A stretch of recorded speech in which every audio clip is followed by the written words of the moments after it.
Straight facts, no chaser. I'm about to expose the person who actually is fucking with African American history. It's a guy named Dennis Prager, conservative talk show host, owns Prager U. Behind the scenes, they're funded and well funded. And it's about time we expose the leader. He's a dropout, somebody who really isn't an intellectual. And as you will see in this video, he's jealous of smart people. Let's get it. So I deal with the lies and give you some truths that in many cases blow people's minds. They just can't believe it. You know why they can't, nor should they ever believe in a word you say, Dennis Prager? It's because you sit on a throne of lies. How many black Africans were kidnapped and transported, I might add, in those hell ships to America, including America before it became the United States? The whole time that whites have lived in America. How many Africans were imported as slaves into the United States,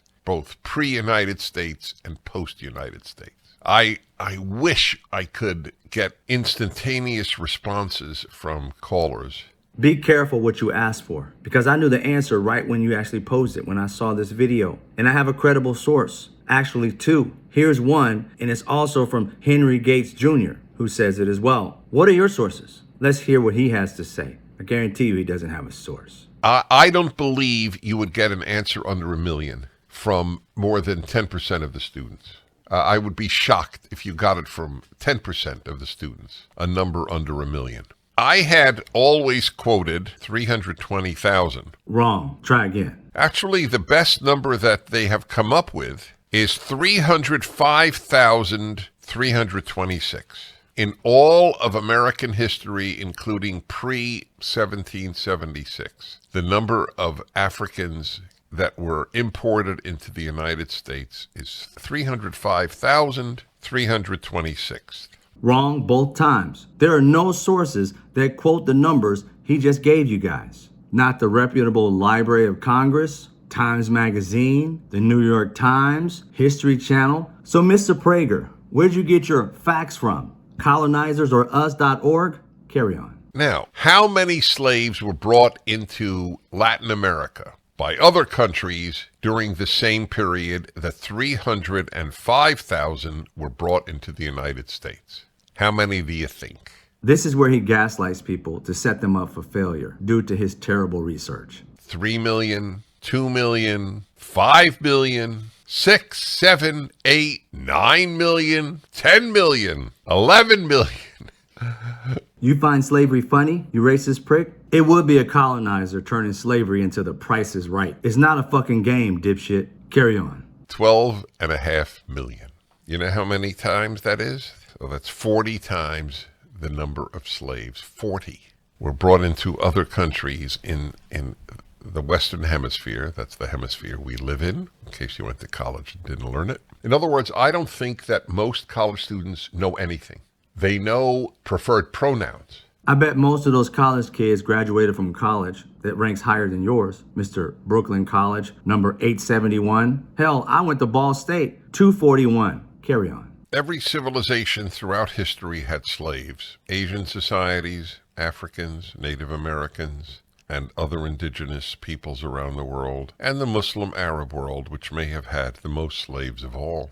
There was only one thing unique about slavery in the West. It raised the issue of the morality of slavery, ferociously debated it, and finally abolished it there, before it was abolished by any other civilization. You sit on a throne of lies. This is all lies. Vermont, not America, was the first state republic of its own in the United States in 1777 that ended slavery. They even made it possible for black people to vote at that time. The remaining part of America did not free slaves until 1865. Now, if he was talking about the slave trade, America abolished that in 1808 after the British abolished it in 1807. So we weren't the first in that. As a country, slavery was abolished in Spain in 1811, Danish West Indies, 1846, France, 1848, Portugal, 1858, Netherlands, the Dutch Caribbean colonies, 1861. All before America did it in 1865. So we weren't the first in that either. So what are you talking about, Dennis, about we being the first? If you're talking about Vermont, that wasn't the United States.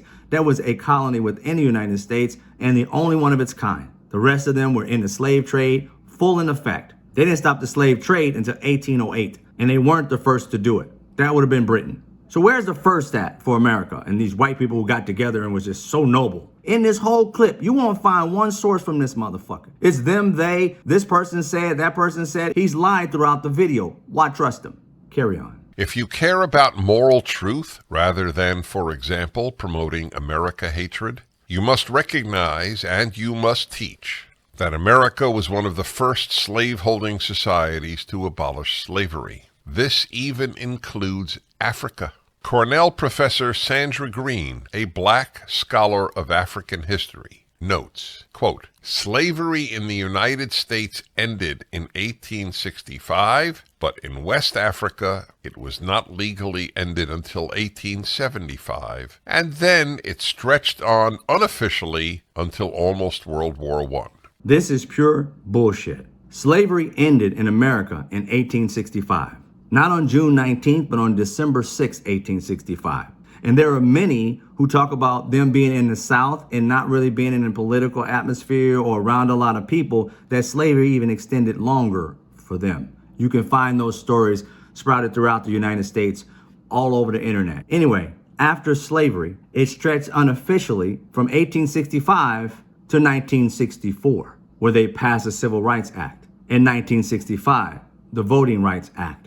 So slavery ended 1865 officially, but unofficially it kept going until 1965. And many black people will tell you it wasn't like it passed in 64 and boom, all white people stopped acting racist. No, it really stretched on to like 1975 when most black people were saying they started to feel the effects of Jim Crow being over. So Dennis Prager, so let me get this straight. West Africa ended slavery in 1875. 10 years after we did. Unofficially, it went to 1914 for West Africa. Some 39 years later, it was finally abolished and they started to feel the effects of it, the people who were enslaved in West Africa. In America, we ended slavery 10 years prior, and it literally took us 100 years to 1965. And some people didn't feel the effects until 1975. So 110 years compared to 40 years, and you want to sit here and act like that's a flex for white people in America. Go fuck yourself. This is where the gaslighting goes nuclear. Carry on. In other words, the whites of the United States abolished slavery before the blacks of Africa, or at least West Africa, abolished slavery of other Africans. So instead of saying slavery was bad all around, and we need to reconcile this, you want to have slavery Olympics, and you want to be awarded the gold for racist white men doing something they should have never done, but you want an award because you ended it in your mind first. And there ain't nothing America did first on slavery except for Vermont. You can't claim Vermont because the America that we live in didn't follow Vermont. Didn't even give Vermont the time of day because they continued with the slave trade fervently. They didn't hit their peak until 1780s, and Vermont did that in 1777. And you didn't end the actual Slave Trade Act until 1808. 1777, 23 years to be 18. So 31 years later, you want to act like America did something first. Why don't you try this? Why don't you own up to it, pay for it, and let us move on together and get over it instead of trying to hide it and lie about it? Because ignoring it, revising it, pisses us off more. Yeah, not the flex you thought it'd be. Carry on. Now, how many students at Harvard know that? I know the answer, and you know the answer. 0. I have a better one. How many professors at Harvard know that? I would say the answer is extremely close to 0, and I wouldn't be surprised if it's 0. Part of the left's mission is to make you ignorant, and they've succeeded. Stupid is, stupid does, sir. In summation, this is a pathetic loser who is doing everything within his power to be revered by re-engineering idiocy as intellect. But intellectuals recognize idiots a mile away. This man wouldn't know the truth if it bit him in a sensitive area. In fact, This is my fervent belief about Mr. Dennis Prager. You can't handle the truth! I speak facts, straight facts, no chaser. Fuck your feelings.